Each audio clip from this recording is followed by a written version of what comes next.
আপু এবং ভাইয়ারা আসসালামু আলাইকুম। নতুন আরেকটি ভিডিও নিয়ে আপনাদের মাঝে চলে এলাম। মিষ্টি মেঘনা কিন্তু তার স্বামীর হাত ধরে ফিরছে শ্বশুরবাড়ি।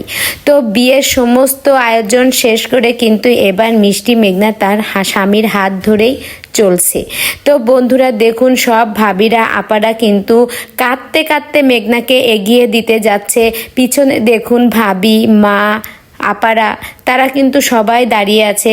মেঘনা চলে যাচ্ছে, আর মেঘনাকে তো সবাই ভালোবাসে, আপনারা তো জানেন।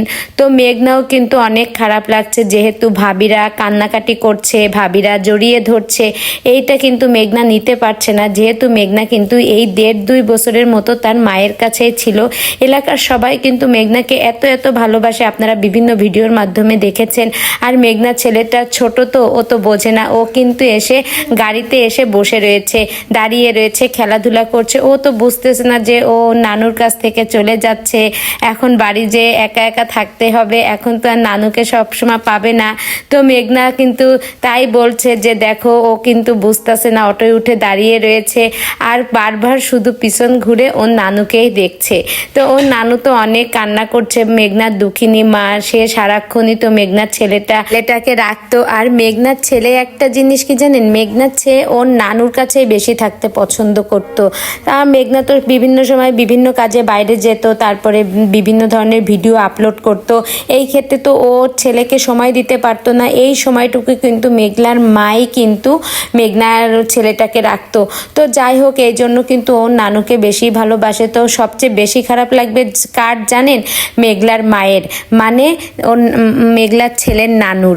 তো বন্ধুরা কি আর বলবো, এটা তো হবেই, যেহেতু মেঘনা তো এখন শ্বশুরবাড়ি ফিরে গেছে, এখন তো সে আর বাবার বাড়ি থাকতে পারবে না। তার অনেক কষ্ট হলেও যেতে হবে, যেটা সবার ক্ষেত্রেই হয়।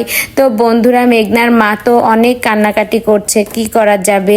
আর মেঘনার ছেলেটা বারবার অটোর পিছন থেকে দেখছে, দেখে ওর নানু আর কি বেশি কষ্ট পাচ্ছে, বেশি তার খারাপ লাগছে। তো যাই হোক, আল্লাহ সবাইকে ভালো রাখুক, সুস্থ রাখুক। মেঘনার ছেলেটাও যেন মানে ওর নানুকে আস্তে আস্তে মানে কম মনে করে, সেটাই বলবো। আর মেঘনার মায়ের কথা কি বলবো, সে তো দুঃখিনী মা, তার তো সবসময়ের জন্য বিভিন্ন রকমের কষ্ট লেগেই আছে। তো আল্লাহ তাকেও ভালো রাখুক, সুস্থ রাখুক। সে অনেক কান্নায় ভেঙে পড়েছে, অনেক কান্নাকাটি করছে মেঘনার ছেলেটার জন্য বিশেষ করে। আর মেঘনার জন্যও তো তার খারাপ লাগছে, যেহেতু নিজের মেয়ে। তো বন্ধুরা, এই ভিডিওটি সম্পর্কে আপনার মূল্যবান মতামত প্লিজ কমেন্ট বক্সে একটু জানাবেন। ভিডিওটি ভালো লেগে থাকলে একটা লাইক করবেন। আর আমার কথার ভিতরে কোনো ভুল হলে ক্ষমার দৃষ্টিতে দেখবেন। ধন্যবাদ।